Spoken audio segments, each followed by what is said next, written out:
Hala, biglang boom, nawala lang. Blanko yung mind.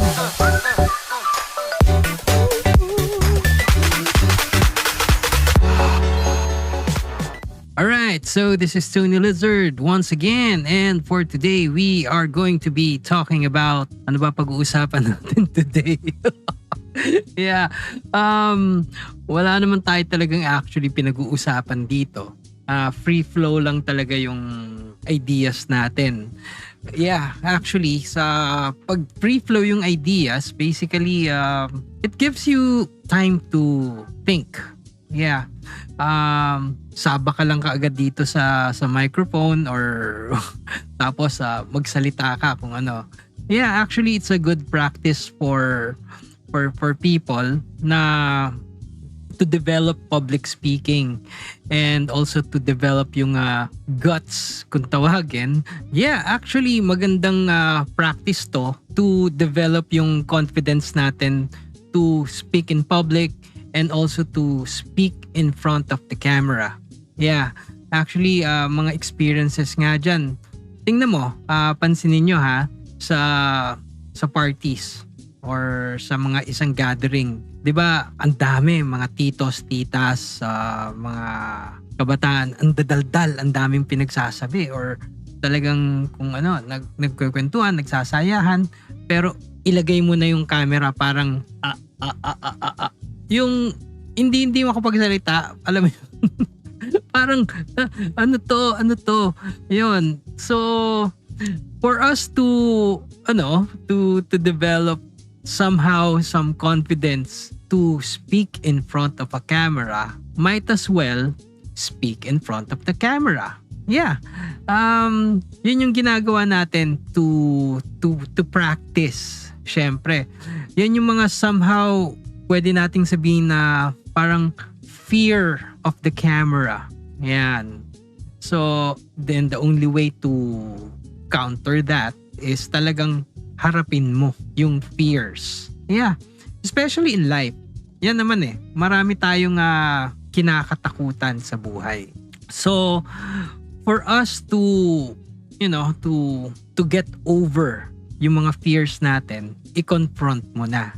Huwag mo nang patagalin. Yeah. Let's say, kunyari, I know marami sa atin takot mawalan ng pera. Yes. So, kung alam mo naman takot na mawalan ka ng pera, di gawin mo na yung mga kailangan mong gawin para hindi ka mawalan ng pera.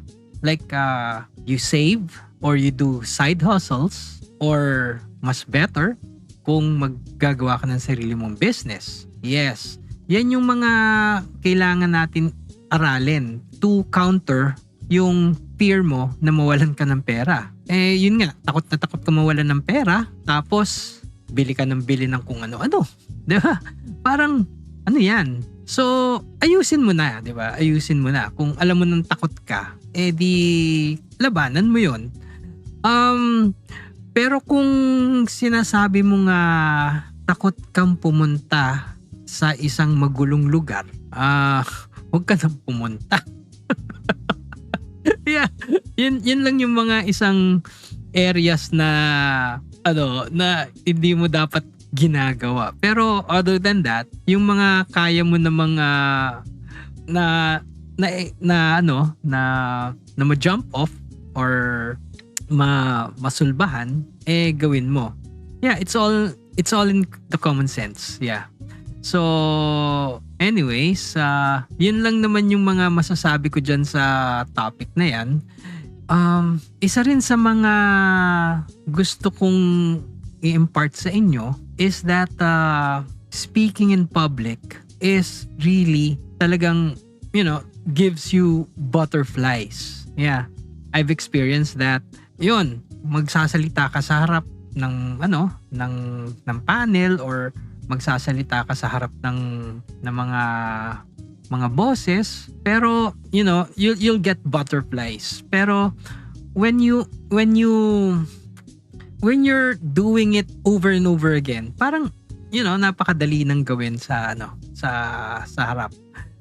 Isa pang story ko diyan is nagkaroon ako ng gig. Yan. One of my hobbies kasi before was DJing. And I was invited to DJ sa isang club. Okay. Ucha, first time.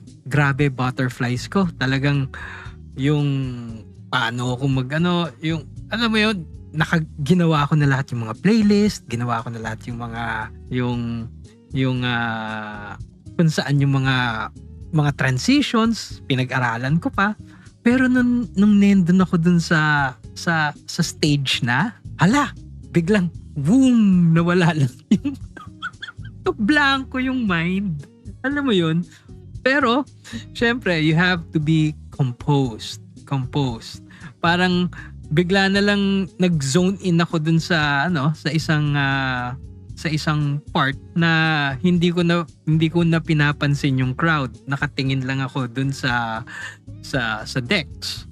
So ayun. And then siguro after 2-3 songs parang nawawala na yung ko. Kasi yun, one thing good about that naman on that experience is that if nakita mong kahit papano naging receptive sa'yo kahit mga 10% of that crowd, or in that case hindi nawala yung tao sa dance floor, it gives you somehow of a boost ng konting confidence.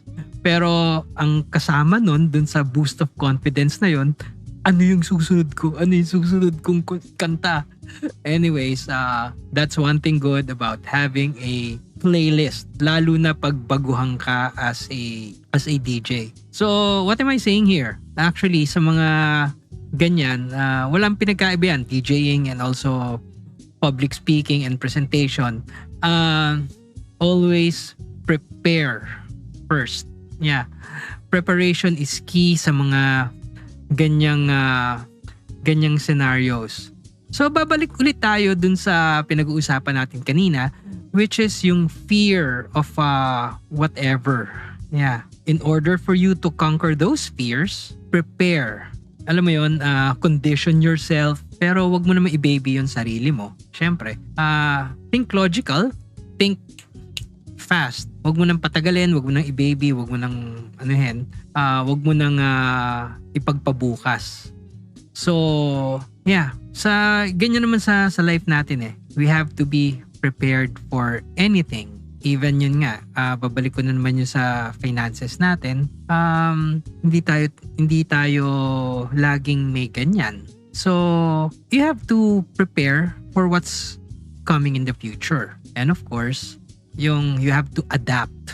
Kasi everything naman, yung fear na yan, parang perception lang yan Napaperceive mo lang yan na ganyan.